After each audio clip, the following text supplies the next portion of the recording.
Okay, everybody, welcome to the latest episode of All Too Real 2. My name is Michael E. Cullen II, and with me, as always, is... Sesame Abuse is Bad in Carta. That's a good, concise name right there. Thanks. And, do you feel that name? Do you believe in that name? I do. Okay, that's good. Because abuse is bad. It is. Yes. I don't know about more than one abuse, but abuse is definitely bad. Yeah. But several abuses, I'm not really sure about. Well, they're bad too. Oh, wait. It's multiplication. Oh, you mean like the word abuse? Oh, yeah. I get it. Okay. Yeah, I got confused there for a second. Oh, that's fine. Because for a second I almost thought you said a Bruce, and then I was really confused because I was like thinking that maybe you just didn't like Bruce, Bruce Wayne or something, Bruce McCullough from or Bruce Campbell or some other Bruce, So yeah. Or my stepfather Bruce. I hope you don't have issues with him because I don't have issues with them. No. I only met him twice, but I don't have any issues with them. So today, before we get started, I just wanted to remind people to go check out all2real2.com if you can. We've got a link to our Patreon there. That's a good way to help out the show. We've got, you can get different tiers that we have in there, not like tears like where you're crying. Because if you want us to sell you our tears, we can. I'll take the money for them. Yeah. I can make myself cry. All I just got to do is think about the world, and then I'm crying in like 5 minutes. But we could do that. But we could have a tier of tears, and But no, we do have like a legitimate, tiers on there where you can be involved in our podcasts or our films and stuff like that of Cullen Park Productions and All Too Real 2 and our whole cinematic life and podcasting universe, Also, we've got a TeePublic where you can buy some merchandise. We've got a we've got like social media all over the place. Check that out. Also, give us a 5-star review wherever you can give a review, or I will really cry, and then I'll make sure I get like a jar that I can catch the tears in. And that would be good. Now to the topic at hand, which sometimes involves a backhand. Whoa. I won't bark. Well, no. So today we're covering another very special episode of Boy Meets World. This one is called Dangerous Secret, and it deals with child abuse, basically. The short description on the Internet Movie Database says Cory walks in on Shawn to find that he has a girl staying at his trailer. When Shawn needs Cory to allow Claire, that's the girl, to stay at his house, he is forced to tell Cory that Claire's father beats her. So yeah. Yep. So basically, that's what happens. We've got this girl, Claire, that we never see before this episode and never see after. Like most sitcoms where you just got these one-off characters that is like the central focus of an episode. This episode was directed by Jeff. It's called Dangerous Secret. It was originally aired on November 8th of 1996. It was season 4, episode 8. It was directed by Jeff McCracken and written by Jeff Sherman. Boy Meets World stars Ben Savage as Cory Matthews, William Daniels as George Feeny, Betsy Randle as Amy Matthews, Will Friedle as Eric Matthews, Ryder Strong as Sean Hunter, Danielle Fishel as Topanga Lawrence, William Russ as Alan Matthews, and in this episode we had guest star Ariana Richards as Claire Ferguson, and people may know her from the Tremors movies or from Jurassic Park. So. Yeah. Really? Or am I gonna make a touchdown here or a field goal? Was she also in the movie Angus? I do believe she was. Let me double check here. The reason why I made a football reference. Okay. She was Melissa Lefevre in Angus. Okay. Yes, that's why I made a football reference. Because yeah, I need to get that movie. I used to have it on VHS, but now I need to find a DVD. We should redo that sometime. I haven't seen that movie in years. I'll have to buy it and see. But yeah, she was in that, and she's since retired from acting, I believe. As of like 2013 was the last movie she did. Prior to that, the last movie she had done was Tremors 3: Back to Perfection. Wait, she was also in Prancer, right? Was she in Prancer? I don't know. Let me see. Okay, maybe that was someone else. Oh yeah, that was her. Okay, all right. She's got a very distinct look. You know what I mean? Like it's like I can't explain it, but there's like she doesn't look like anyone else. Like she was in Spaced Invaders. Okay. TV movie Switched at Birth. Okay, one of those movies, all right. Yeah. And like Angus, like you said, she was in Born Free: A New Adventure. She's the teenager, I believe the teenager getting I don't know, I think she was a teenager, at least in the Ben Folds 5 video for Brick. Okay. That's the song about abortion. Okay. So, yeah. I was like, yeah, I don't know if she was the main star of that. Now I'm curious about that. I'm sorry. I'm like, I've got you off. But also, was she in Born to Be Wild about the gorilla? I'm like, this is my era of movies. Okay, when I was like 12 or 13, like, so I'm like, totally. I will look at her. I'm sorry. I'm like totally different. What was it called? Born to Be Wild. Born to Be Wild. It's about this kid who has like a gorilla like befriends him, I guess, and they go on like a road trip because they don't want to take him back to the zoo, I guess, or something like that. I do not see it on her on her list. Yeah. Okay. I might just have missed it though, but I do not see it. She plays the pregnant teen who has the abortion in the music video for Brick.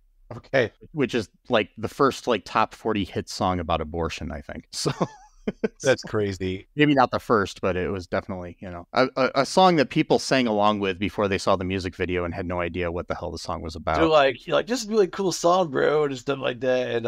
And no, wait, you also had the anti-abortion song for Seals and Crofts back in the 70s. Oh yeah, that's true. Yeah. And so, but I'm not sure if that was top 40 or not, though. Good album, really weird political commentary, but really good album. Yeah. No, great harmonies. They got the King of Nothing on that song. Yeah, that's a good. Yeah, I love the song. Sorry, I'm like totally derailing this episode. No, it's perfectly fine. So anyways, that's what we have. We have hers, Claire Ferguson.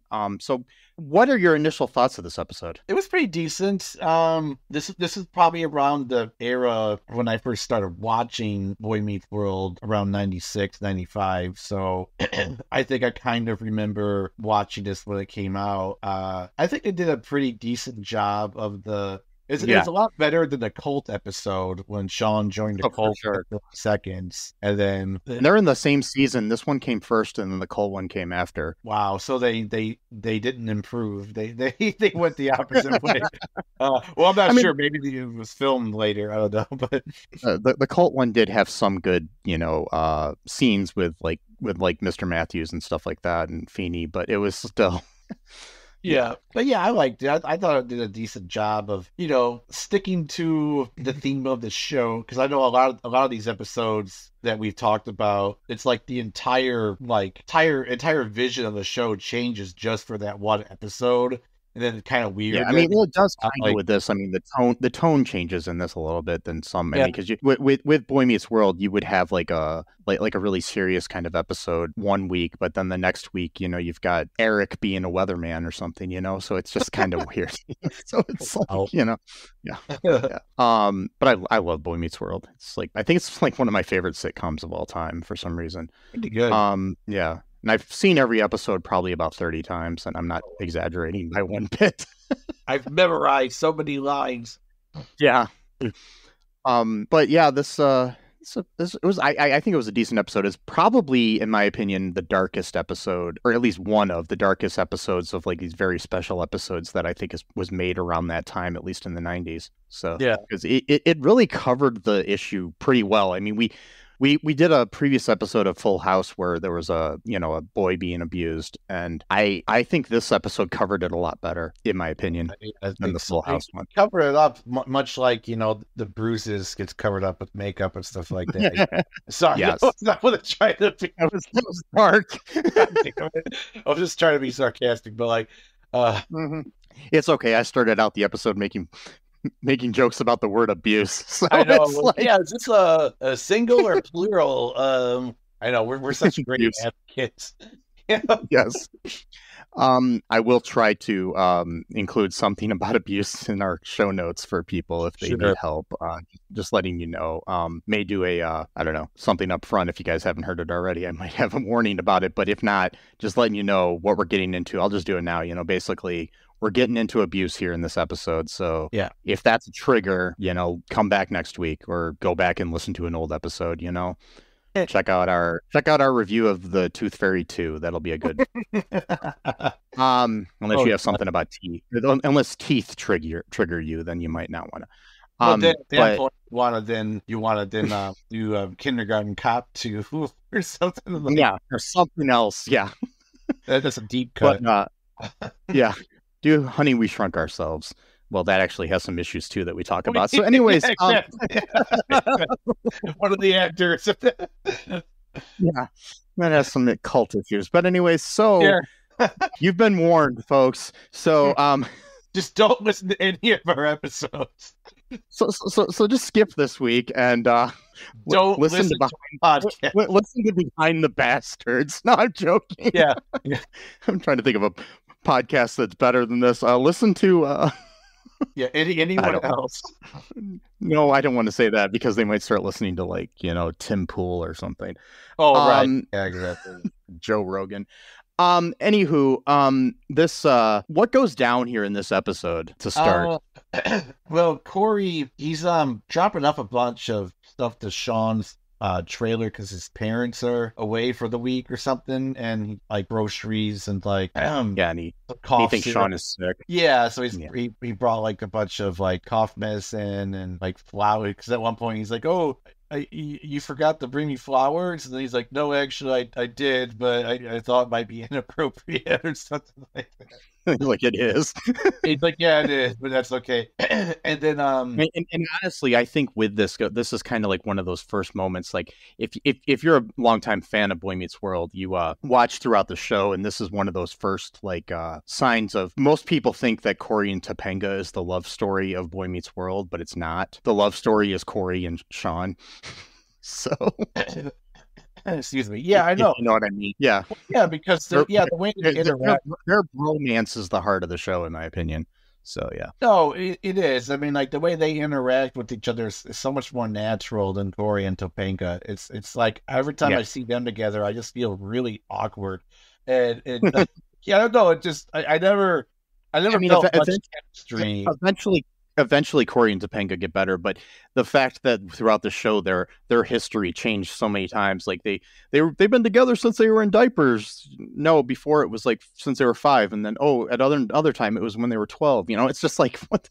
Make up your mind and yeah. So he's kind of like he's kind of like the JD to Turk, and Shawn is Turk, and Cory's kind of like the JD kind of. Yeah, that's kind of like their dynamic a little.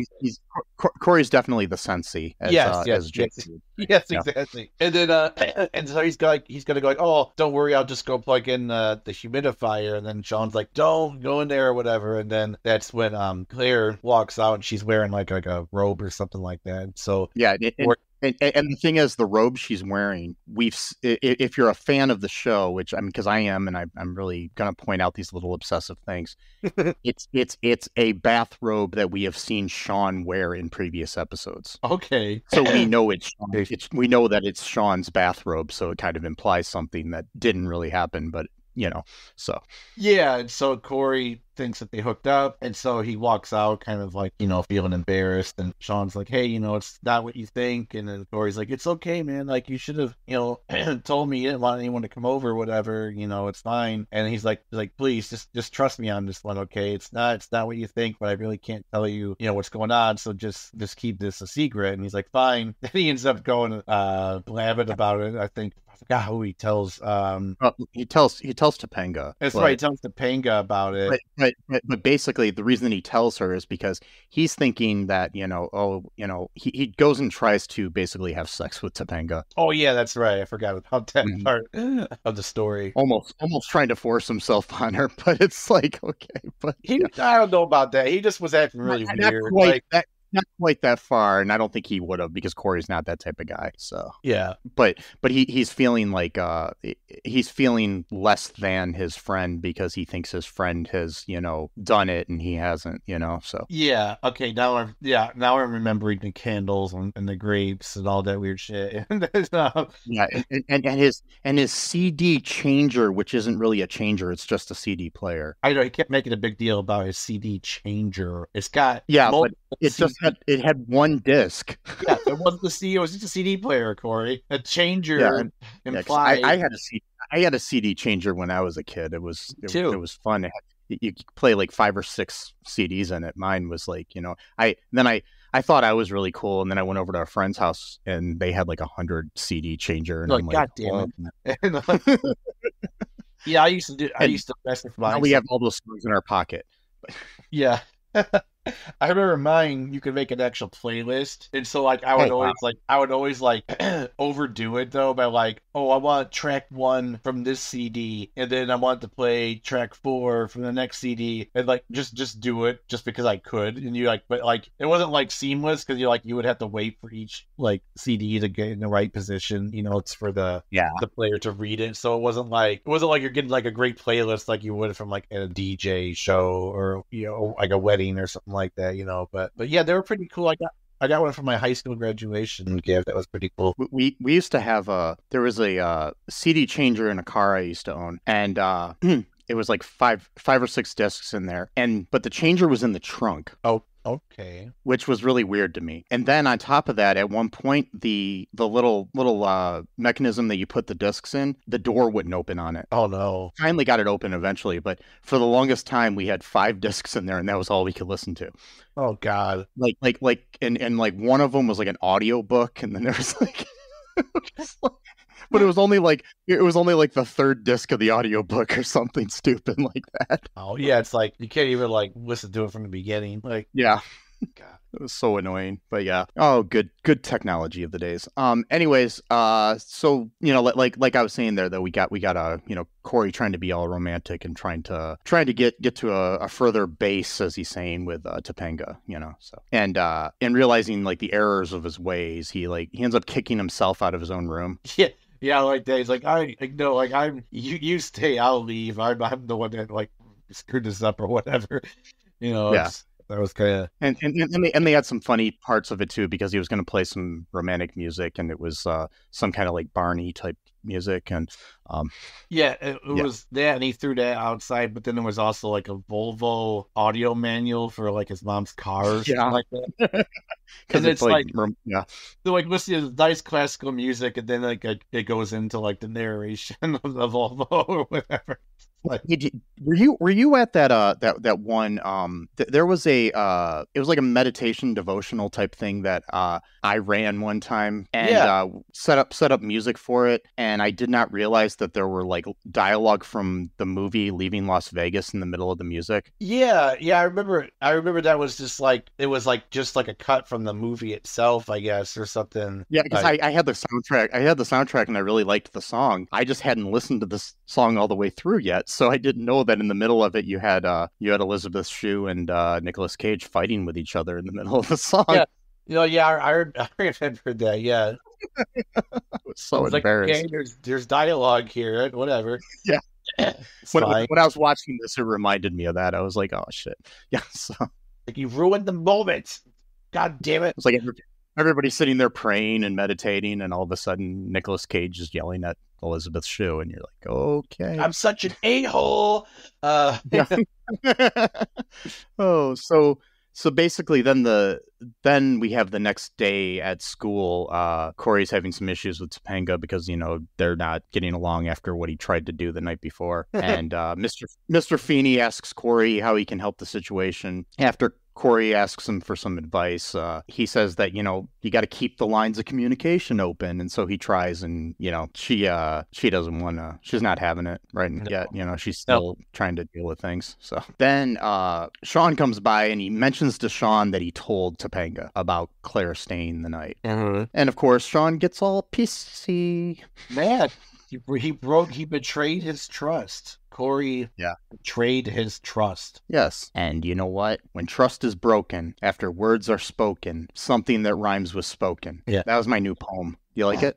It's pretty decent. No, when trust is broken and words are spoken, 6 hours later, you're going to crawl through your best friend's window and ask to unlock your door so that Claire could stay at your house instead of at Shawn's. That's not really That doesn't rhyme. I was going to say that doesn't rhyme. That's fine, though. And, so that's just one form of poetry. More free-form poetry here we got going on. It's freestyle. And so then Shawn's like, hey, my parents are back from wherever they were, which is weird. What were they doing away? Like, where were they gone for the whole week? Like, this is at the point where, like, the parents had just gotten back together, I think, in the series. So it was kind of weird. I don't know. It was just because Verna had been missing for like a year. Oh, I see. His thought to be mom. Yeah. Years later in the series, it's revealed that Verna is not really his biological mother. Oh, I see. Doesn't Shawn have an older brother? No, later on, he does. Later on he has Jack come into the picture, and that's Chet's son from a previous relationship prior to Verna. Okay. But then also there was a relationship before Verna that actually gave him Shawn too. So it's like that's a very confusing timeline. And then there was another half brother in an episode that we only saw in one episode and never saw again, who lived at the trailer park. Yeah, it's more like they never mentioned it again. And yeah, it's one of those things. And they jump grades in the show too, like it's like different things. Come on, guys! There's no continuity in the show. Get it together. Come on, guys. I mean, Morgan gets replaced by a different actress, but that happens in a lot of shows. But still, So. True. That's not abnormal. They should change the show to Boy Meets Multiverse, because there's so many different timelines going on. I can't think of the word. God damn it! But I'm at that. God damn it! I'm at that age where like I can't find the exact perfect word I'm looking for. I can find a replacement word, but it's not the one I want to use. Yeah. Were you thinking a continuum or? Yeah, that's what I think it was. Some kind of continuum. That's not even the word. Doesn't matter. Who cares? It was a dumb joke. I was just trying to make as a funny throwaway line. It didn't really work. I think our fans will forgive you. Sure. Let's hope for that. And so Claire stays the night. We're getting so off track. Claire stays the night at Cory's. Yeah. She's got a bruise that she's hiding, but then under her coat. But then Cory's like, Cory's being like, a good host. So he's like, oh, let me take your coat. And she's like, no, that's fine. And then he ends up grabbing it away. And then she sees all these bruises on her arm. And she's like, oh, I'm such a klutz. So I ran into, which is weird because Cory says something to like, yeah, I ran into a door. And I'm like, wait a minute, isn't that the exact line from the Full House? I ran into a door named Dad or something like that. He said I've ran into a door about 10 times. So yeah. Oh, okay, I see. Yeah, and then, and then in the Full House episode, that's what whatever it was, a door named Dad. Yeah, door named Dad. Which I always wanted to make a band with that name when I was younger, but I figured even back then it's probably too insensitive. Well, if you never explain what it means. It might not mean anything. Yeah, it might just be like, that's weird, why I just had this door that I really relate to, that I consider my father. Yeah, this guy just named his door and named it Dad for some reason. Why not? Why not? Yeah. Then, but it does kind of bring up problems though, because like when you say like you open the doors, I mean you open your dad, like you just tear off his body or whatever. Sorry, that was weird. Then there's other issues completely. It's like, yeah. And so she's it does bring me really, more meaning to I really just wish my dad would open up. Exactly. There's a whole we can find a whole slew of meaning from all this very deep subject matter that we're apparently making into a joke, which is not a joke. It's not a joke. It's a very serious topic here. Yes. I'm sorry. I'm a little bit loopy here. It's Memorial Day when we're recording. It's okay. And my niece just randomly yelling for some reason right now. Okay, whatever. Fine. And she'll be all right. No, she's fine. And don't worry. I was gonna say, when we're talking about people being hurt and your niece is just randomly yelling. If she starts screaming, I'll come out and check out her and see. No, there's other people. There's other people here. Okay, she's not left alone. But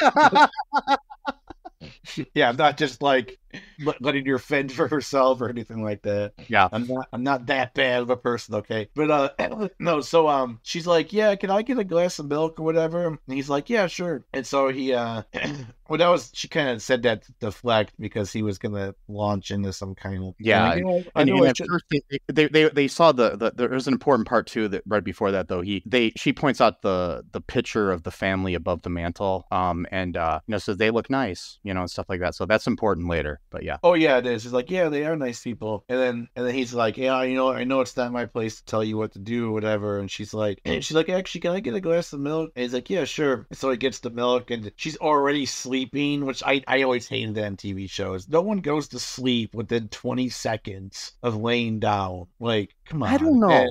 Some people do. Maybe, but I just can't relate to it. I don't know, like, especially if you've already been up. And I mean, I know, like, when my niece was a baby, that would happen, or when she was really young, not like not like a teenager, but still, And there have been times where I just, like, my head hits the pillow and I fall asleep, but that it's been like about 20 years since that happened. But yeah, still, there you go. Since I started to care more about the world and the dangers of the world keep me up at night. So yeah. Well, much like a dangerous secret would keep you up at night. Yes. You see what I did there? I see that, and that is good. I think people should join our Patreon just for that. I said that to hit your line or whatever you call it. Yes. Well, what's the phrase? Titular or titular? Titular, I think. Yeah. I said the titular. There's a sketch from an old TV show where they have a whole thing about that. It's funny, and I can't think of the show right now. God damn it! Why can I not think of these shows or these words? I think I'm getting dementia early. It's because we're all getting old. Yeah, it happens. You needed to take that part out of your brain so you could remember that Grubhub delivers more than just food. Yeah, I guess. Sure, they do liquor now, I guess. At least that's what the commercials tell me. Is it Grubhub one of those, or Uber Eats, or one of those? Give a shit about these stuff. Fuck them. They're all stupid, but I know there's some commercials with like Jennifer Aniston and stuff.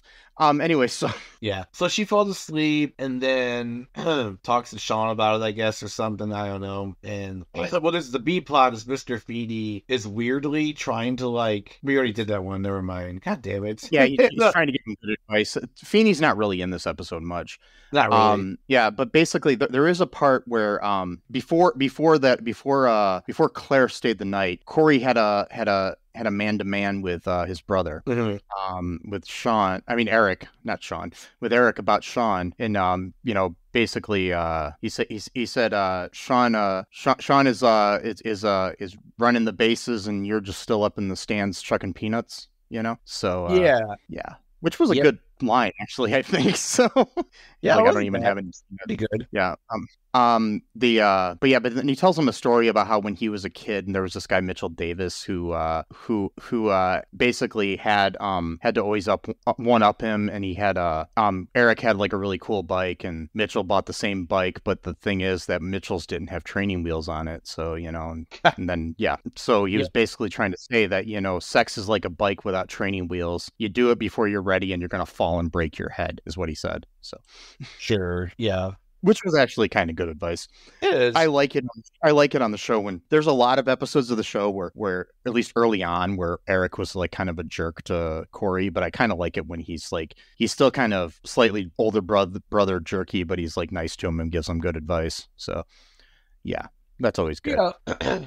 And plus, too, we learn later on that Cory and Topanga are only 15 years old. I mean, it's a little bit early to be experimenting with that. Yeah, I mean, it is that thing, like when you're in high school. I mean, I remember like when some of my buddies had girlfriends and I didn't, and I was kind of jealous, and we're whatever, or they were having sex or whatever, and I don't know if I would when we were 15, but when we were like a little older, still it was like you kind of feel like you feel jealous, I guess is what it is. But yeah, there's no reason to, because it is true that if you're not ready for it, don't do it. Yeah, and that's my advice for this episode. That's right, because we're an advice podcast. Yeah, we are. That was Mike's Advice Corner. Okay, there we go. have like a little bit of like a triangle at the end of that, like ding. Ding. That'd be kind of cool, actually. We could make. I'll work on that. I'll make a song out of that. And so they have a heart-to-heart again with Cory and Shawn. And they're like, we gotta go to the police. We can't just, keep, taking her, Yeah, because like he asks if Claire can stay again, and basically, saying, did you see what that jerk did to her arm? And basically saying that we're doing a great job of protecting Claire one night at a time. Actually, it's like, come on, guys. And then she comes over to the trailer, I think, and she's all beat up. Her face is all bruised up. Cory brings her over there when she had come over to stay, and it's because she had a black eye. It was actually a really well done scene, I think, because she kind of comes out of the shadows, and then you see the big bruises on her face, and you're like, oh yeah. She's like, I'll just lie about it. It turns out that her dad's a vice president of a bank, so he's got that good job thing going on for him, Yeah. And so it's like, who are you going to believe? Some trailer trash teenage boy who's don't even have his parents with him. He's just staying by himself. Or you going to trust yourself a big city vice president of a bank? I don't know why I'm talking this way, but... For some reason, he has like a southern accent, and he's in Philadelphia. That's what I was thinking. Yeah, exactly. It's like Charlie from. But the thing is actually on this show, everybody has like a New York accent or a Philadelphia accent, and I mean, besides like the main characters, like you get these people that come into the show and they have like a southern accent, or usually the like quote unquote poor people have southern accents. Of course, like Shawn's parents are southern for some reason, and they're in a trailer park in Philadelphia. Stereotype. Yeah. Classism right there. And which is kind of ironic because there's like this stereotype of Southern people being poor, and therefore, their accent is automatically seen as being poor, but it was the South that wanted to own slaves, which the only people of the upper class would be able to own slaves. So it's just like, how did that weird transference of wealth take place? We'll learn about that in next Boy Meets World episode. And linguistically and speech wise, the Southern accent is actually closer to a British accent than a normal American accent. So yeah, I guess that makes sense. And there's talk that most of the time the people in the United States, like especially the Southern people, probably sound more like what George Washington and the ilk would have sounded like when they came over. So yeah, I can see that. Yeah, that makes sense. And so Cory and Shawn are then trying to sneak her back into Cory's house, but at this point, Cory's parents figured out that he's been leaving, I guess, or whatever during the middle of the night, and so they like explain to them what's going on, and they're like, you gotta go talk to the cops. They found Claire's book, and book, and they're like, and so they know who it was that was then staying the night. So yeah, damn it. And Cory's dad makes a good point. He's like, yeah, we're gonna got her a bus ticket so she can go to Vermont or whatever. And his dad's like, distance isn't the thing that's going to keep her like being away from her dad. Yeah, they sent her off with her aunt because she had mentioned earlier that her aunt had a nice house like Cory's. Yeah, and it's like because you're not gonna distance isn't gonna do that. The law will, because what's to stop him from saying, hey, I need my kid back? Because if nobody knows anything's wrong, of course the government's going to be like, hey, and even if his sister doesn't know, or his sister-in-law or whoever the aunt is, so right. It's like you can't just have like a missing person, like a teenager, just going from house to house forever until she's like, I'll be 18 in like 2 or 3 years. Like, okay, so for 3 years it's going to be like she said she had a year and a half left of high school, and then she would be fine at one point. So you're going to be couch surfing for a year and a half before but she was afraid, because he's like a vice president of a bank. Yeah, he's got connections, and you could say Shawn beat her because he's trailer trash or whatever, Yeah, and Shawn does have criminal behavior. So basically, then the Amy and Alan drive Shawn and Cory to the police station to make a report about what was going on, and then we find then there's a scene days later that Cory and Topanga seem to have patched things up and are looking at photos that Claire had sent them, and Claire is very happy in Vermont with her aunt, and her father is in counseling and a rehab center. And they hope the two can see each other again someday. And then they talk about how things are in their relationship, and then they start to kiss, and then Topanga turns on the radio, and that kid's song starts playing again. But yeah. Which there was another thing earlier where Mr. Feeny, way early in the episode, Cory had thrown that CD out the window at the first time when he tried to seduce Topanga, and I guess it went flying to Mr. Feeny's living room. So. Yep. So there's a little bit of I guess attached at the end of the episode when it originally aired. There was a clip of Ben Savage, Danielle, Fishel, and Ryder Strong delivering a public service announcement about reporting abuse.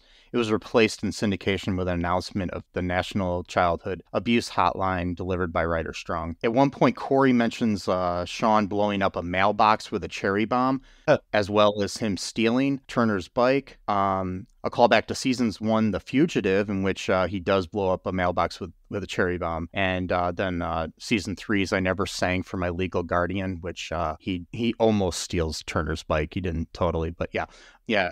Ariana Richards, who plays Claire Ferguson in this episode, played Lex Murphy in Jurassic Park. However, Cory mentioned the movie in season 3's Life Lessons, meaning the movie exists in the universe, so she was in that movie. But so there's a girl that looks exactly like her that was in the movie Jurassic Park. Now we're getting some canon now. And then at one point when Eric's telling his story about Mitchell Davis and the bike, he says that Mitchell Davis, because he fell off his bike, ended up repeating the 6th grade 11 times, which is mathematically impossible, as 11 years ago, Eric would have been 7. Yeah. And 6th graders tend to be 11 or 12. So, yeah. So that would mean that the kid trying to one-up him was like 5 years older than he was. Yes. Yeah. That 7-year-old could eat my dirt or what, it's just like, wow, yeah, you're such a cool guy. I know when I was 11 or 12, I was like riding my bike around the neighborhood and being like, ha ha, you little 7-year-olds, you can't ride a bike like me. Piece of shit. Yeah, exactly. It's like, wait a minute, Go so back. it's 11 Back times. in your mom's womb, you baby. No. Yeah, so if it's 11 times and he's 12, meaning 12 plus 11, he would be 23. No way they're having a 23-year-old in the 6th grade. Yes. I mean, it's not like that one show where the guy's 23 and a teacher, which even that's kind of young, yeah, but still, yeah. What was that show? That British show? I forgot the name of it. That Bad Education. Yeah, Bad Education. Yeah, that's a good one. Yeah. Oh my God. Any other thoughts about this episode of Boy Meets World? No, not really. Okay. So, I mean, I liked it. I thought it was good. Like I said, I will have, for you, anybody that is listening, and look in our show notes, there will be a link to a place where you can get help if you know of anybody being abused in any way. So, yeah. Abuse is bad, okay? Yeah. True. Mm-hmm. Yep. And and don't live with a dangerous secret, folks. Don't do it. Yes. And make sure you, as I said before, check out all2real2.com. Check out our TeePublic, our Patreon, all of our social media, and as well as give us a 5-star review wherever you can. Share the show on aforementioned social media. Also, you can just, talk to people. Like if you're at a family gathering or something, just be like, hey, listen to All Too Real 2. And then, your Uncle Joe will just look at you weird and be like, what the hell are you talking about? And then you're like, oh, it's a podcast. And then your Uncle Joel will be like, I don't even know what a podcast is. And then all of a sudden he'll go into some like conservative rant about something. And then you'll be like, right. Okay, I told the complete wrong person. So just learn from that. Okay. Yeah. All these new things, podcasts and. Is that on the TikTok? Wait. No, it's not on the TikTok. They do have a TikTok though. So check us out. We are on TikTok. Yeah, it's true. But yeah, no, just share us with your friends. That'd be great. It'd be better to share with your friends on Facebook or TikTok or the X. Is that what they're calling it these days? Mm-hmm. Elon Musk's X. No, I still call it Twitter because that's a way better name than X. So I think everything should just be called X. because it's such a better name than anything that ever existed. It's such It's such a unique name. It's not like there hasn't been things like X Games and other things in the past, or the X-Men, or anything that, had better, use of that letter. So, or Malcolm X, or, different things that were better uses of that name. Nope, not true. But yeah, we'll take, a really well-known social media app name and just change it to X. I hear that next week Coca-Cola is going to change its name to Y. But sure, I mean, it'd be the same thing, So the Ford Motor Company next week is going to change its name to Z. I mean, let's just do it. Let's just like take away like hundreds of years of branding and just flush it down the toilet, and then say, "Yay, this is your new life now." I mean, God, like even like the X logo sometimes looks like a porn site logo, so it's like, because someone did a thing where they took the picture of the different logos of like various porn sites, and they put Twitter's one, and they said, guess which one is, and like most people couldn't get it, Yeah, it's so stupid. It's such a horrible name. But anyways, we are Cullen Park, at least, is also on Blue Sky and Threads. Those are other things that are similar to the stupid X. And they have better names. Not necessarily that they're all great run companies either. Right. Instagram and Threads are both run by Meta. Mr. Z. Yeah. And Mr. Z. And Mr. Z is Mr. X. And if you want to listen, there's a podcast. I know I'm going off on this, but there's a podcast, a recent episode of this podcast called Better Offline. It's all about the downfall of Facebook. Listen to it. It's really good. And it actually tells you how basically since the beginning, Mark Zuckerberg has been running that company into the ground because he doesn't really care about people. He just cares about money and metrics, and not actually, a social media experience, which explains why, things like, things like, people dying in other countries are allowed, and, racism is allowed on the site. Donald Trump got elected in large part because of Facebook. So, things like that. So, yeah. Although some of that can be blamed on the dude from Napster, because he was the one that wanted to really put ads and stuff on Facebook, whereas Zuckerberg at first was like, about that. One of the main things, it is also Sean Fanning's or Sean Parker, his fault too, because he when he left, at first when he joined the company as president, he said that Mark Zuckerberg should have 2 of the 5 seats on the board, and then when he left, he gave his seat to Mark Zuckerberg. So like 3 of the 5 seats on the board of Meta are Mark Zuckerberg. Oh wow. So yeah. Good times, folks. Good times to be alive. But, since we've gone way off topic here, let's get us back here to the fact that, you love us. We're one of the good things in the world. And, share our show and all that good stuff. Remember that I love you. Claire's dad probably loved her, but he didn't know how to show it. He was really bad at it. And he beat her. And don't beat your kids. Don't beat your kids. Yeah. Don't beat your kids. It's bad. Okay. And Sesame loves you. I do. And until next time, bye-bye. Thanks for listening to All Too Real 2 podcast, a Cullen Park production. Produced and edited by Michael E. Cullen II. Music by Matthew Hawes. Subscribe and share the show. Visit us at cullenpark.com.